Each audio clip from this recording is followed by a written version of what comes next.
এয়া হ'ল গুৱাহাটীৰ খাৰঘুলি ব্ৰহ্মপুত্ৰৰ পাৰত অৱস্থিত ভক্তিকুটী। এয়া ভিতৰলৈ সোমাই গৈছোঁ। পোনপ্ৰথমে সেৱা কৰি ল'লোঁ। কিমান যে মানুহৰ সমাগম ঘটিছে চাওক। ব্ৰহ্মপুত্ৰৰ পাৰতে সুন্দৰ পৰিৱেশ। এয়া ভক্তি আছিল। খিচিৰি খাই ল'লোঁ আমি। ইনষ্টাগ্ৰামত পাই আছিলোঁ ভক্তিকুটীৰৰ বিষয়ে বহুদিনৰ পৰা। যাবলৈ বৰ মন গৈ আছিল।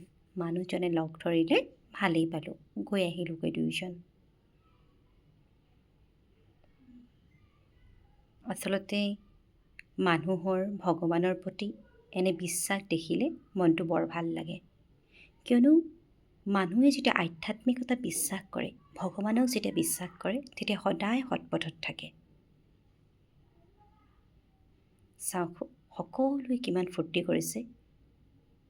এই ভক্তিকুটীৰত গ'লে আপোনালোকে সূৰ্য অস্ত যোৱাৰ এই নান্দনিক পৰিৱেশটো উপভোগ কৰিব পাৰিব। সকলোৱে উপভোগ কৰিছে। সঁচাই এক মনোমোহা পৰিৱেশ। ইমান কামৰ ব্যস্ততাৰ মাজত মানুহে যেতিয়া নিজৰ বাবে এদিন সময় দিয়ে, তেতিয়া যে কিমান মনটো ভাল লাগে। আৰু চাওক সকলোৱে ফটো তুলিছে নিজৰ আপোনজনৰ লগত। এনেদৰে সময় কটাইছে, দেখিছে বৰ ভাল লাগে।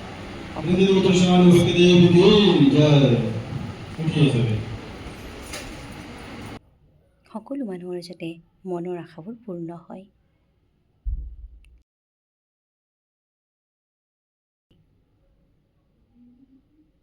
আৰু সঁচাকৈয়ে এক সুন্দৰ পৰিৱেশ।